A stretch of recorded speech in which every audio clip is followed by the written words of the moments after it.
All right, thank you for showing up. Good morning or good afternoon. Happy day 4. I'm really proud of you for sticking with this, and I hope you're getting a lot of education out of this. Today we want to focus on arms and shoulders a little bit. Before we do that, I want to quickly show you a little recap from yesterday. I had a little trouble with my hips because I've been neglecting my hips, neglecting going into my pigeon pose. I had been focusing on hamstrings and quads and hip flexors, but I honestly neglected my hips for probably, when I look back on it, 3 to 4 weeks, all right? That's not the best way to do it. I had been lifting and squatting a lot, but just neglecting going into that pigeon pose. So I tightened back up. That's what naturally happens. So I want to show you though, yesterday was pretty intense for me. I couldn't even get down to the ground without using a block. I had to sit on a block, which is totally okay. But I want to show you the difference one day can make. So I stretched yesterday for, maybe 60 seconds on each side. But let's check out the difference here. Always good to start with down dog. Walking out the heels. And I'll take my right knee in, 3-point.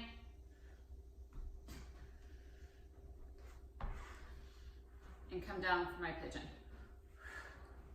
I'll tell you what, it feels a lot better.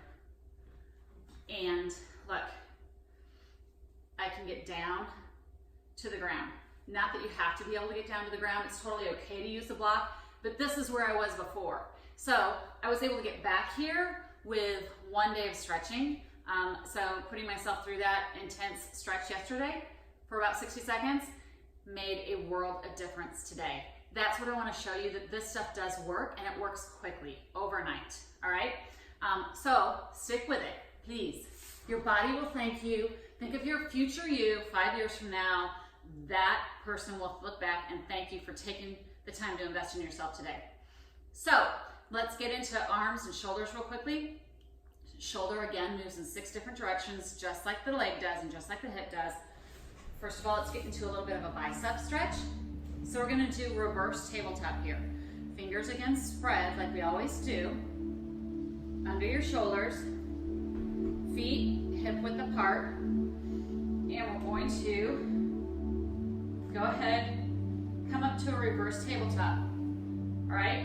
Now again, we never wanna go into sharp pain, so if this is already a strain level of 6 or 7, then you stay here. If not, let's go ahead, drop your knees to the front of your mat. Just breathe in. Again, keeping pressure in your fingers. Press your fingers into the ground. Try to think of all 5 fingers pressing into the ground to get those muscles activated. And we're going to get the blood sent here. Excellent.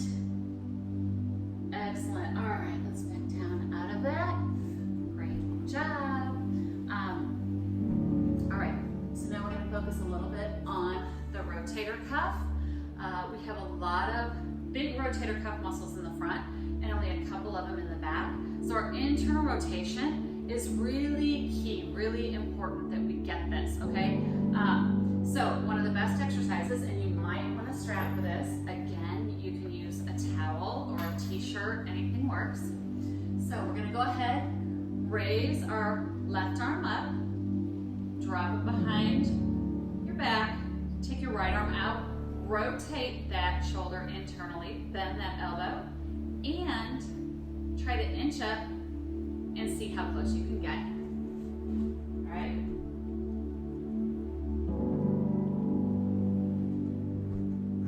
You're gonna feel a nice stretch in the traps.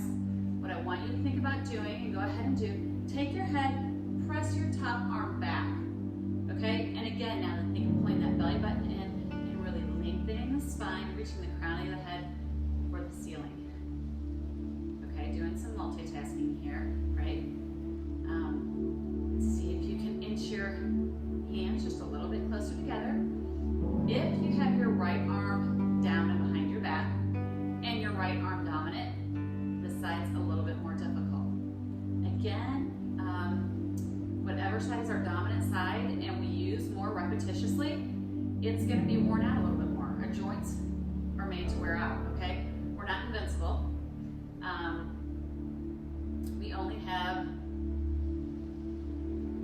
much our bodies can do, right, before they need parts being replaced. And that's what we want to try to avoid and put off as long as we can. Okay, release out of that.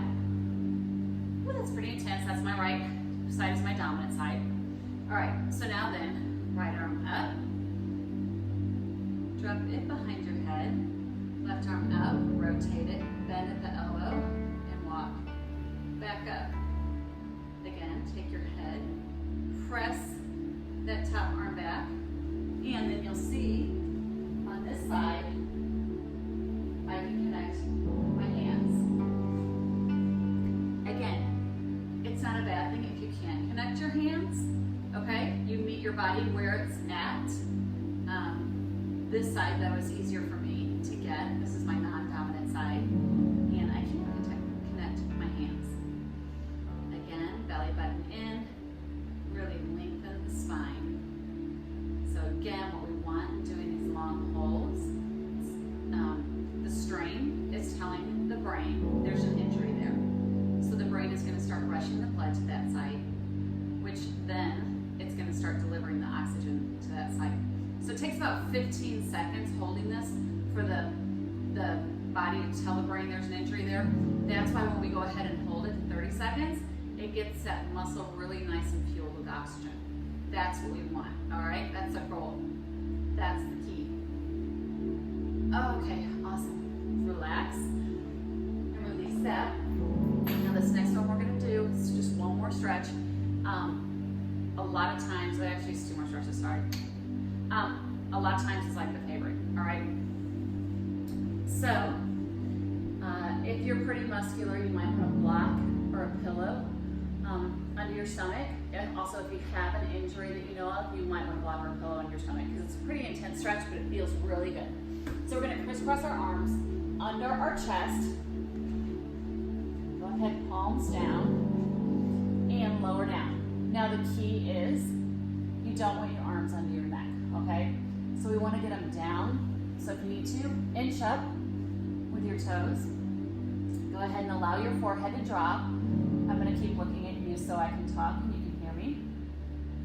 But just think of your shoulder blades melting open, all right?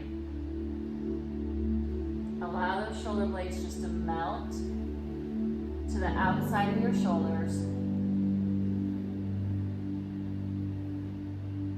This spot under our shoulder blades is where a lot of tension trigger points are. And we can't get to them. Even if somebody's trying to massage them, they have to move the shoulder blade out of the way to get to that spot. There's a lot of muscles under there that hold a lot of tension. So this just helps to release. Get the shoulder blades out of the way and then release those muscles. Excellent. All right, come on up. We're going to switch arms. So put your bottom arm on top. Go ahead, palms down. So it's more of an internal rotation of your shoulder.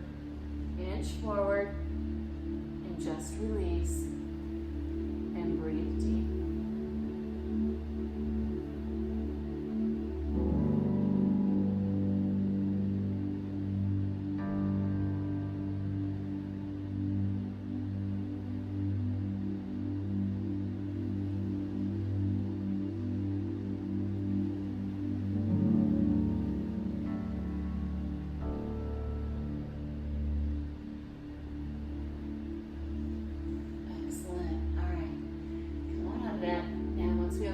The shoulder, we want to go and open up the front of the shoulder, all right? So, I like to have a block here on the side of my mat, so you can use a pillow. It's just to help your neck stay in alignment. Let's take our right arm out, palm down, straight out from our shoulder. All right, now we're going to start rolling into this. Again, this is where the block comes in handy. And see if you can start with your knee up towards the ceiling. And you want to think of every time you exhale, this top hip just melting back, dropping a little further back to the back of the room. So again, this is really a nice stretch here on the pec muscles and the front shoulder muscles.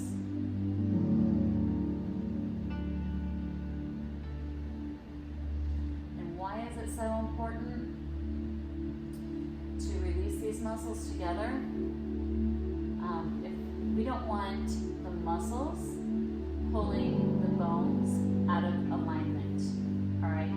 So when you look at a skeleton, they hang perfectly in the proper alignment. When certain muscles get tight, then it's gonna pull the bone into a different position, right? And then that fascia that we talked about yesterday is gonna harden up and start to hold it in that position. And then everything else has to compensate.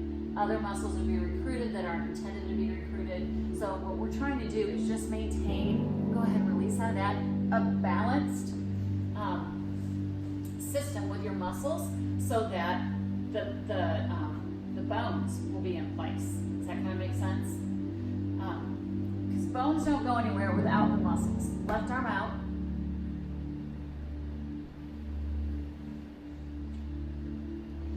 Roll into it again, never going into sharp pain. And only you know where this level is at. You just want a strain. And for those of you that have done this before with me, again, you can go ahead and put both knees up if you want. You want to try to maintain your knees together.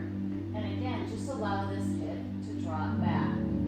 Some people like to take that top arm and go ahead and bind. But if you are just starting out, this probably isn't going to happen unless you're just naturally a hyper-flexible person, okay? But most of my athletes, after they do this exercise for, even my big guys, for 6 months, they can get here. But again, my end result is not necessarily going to be your end result or goal. Your goal is just to get to that strain level, so we're getting the oxygen pumped back in to the muscle and the tendons. All right. Thank you so much for joining me. Again, thank yourself. Be proud of yourself. This is the best 10 minutes you can invest in yourself. All right. Outside of that, focusing on your sleep, your nutrition, getting your exercise, doing something healthy for your brain, which is trying new things. So this, if you're just starting out, is actually brain exercise too. All right, thank you for joining me. Until next time.